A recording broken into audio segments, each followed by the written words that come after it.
तो जी हाँ, नमस्कार दोस्तों, आप लोग देख रहे हैं एएस भोजपुरी बिहार वर्ल्ड में आप लोगों का स्वागत है। दोस्तों, हिट मशीन खेसारी लाल यादव का एक बहुत बड़ा हाई लेवल का वीडियो गाना आने वाला है। दोस्तों, बता दें कि इस साल का सबसे बड़ा यह गाना होने वाला है। दोस्तों, इस गाना के बारे में आप लोगों को देंगे फुल जानकारी, तो बने रहे इस वीडियो में।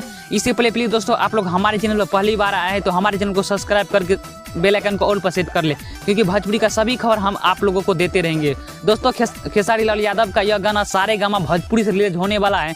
दोस्तों, इस गाना का शूटिंग अभी दिल्ली में हो रहा है। दोस्तों, इस गाना को गाए है अपने ग्लोबल स्टार खेसारी लाल यादव और शिल्पी राज के आवाज़ में। दोस्तों, बहुत बड़ा हाई लेवल का यह गाना होने वाला है, जो कि इस साल का बहुत बड़ा हिट गाना होगा। दोस्तों, तो बता दें कि इस तबला गाना 1 नंबर में म्यूजिक सेक्शन में अभी ट्रेंड कर रहा है, और फिर से बवाल एक गाना आ रहा है, जो कि आप लोगों को जल्द ही देखने के लिए मिलेगा। 2 से 3 दिन के अंदर ही आप लोगों को टीचर देखने के लिए मिलेगा। दोस्तों, यह एक अपडेट था। अपडेट आप लोगों को कैसा लगा कमेंट में जरूर बताइए, और मिलेंगे फिर से एक अगले वीडियो में। तब तक के लिए बाय बाय, लव यू मेरे दोस्तों।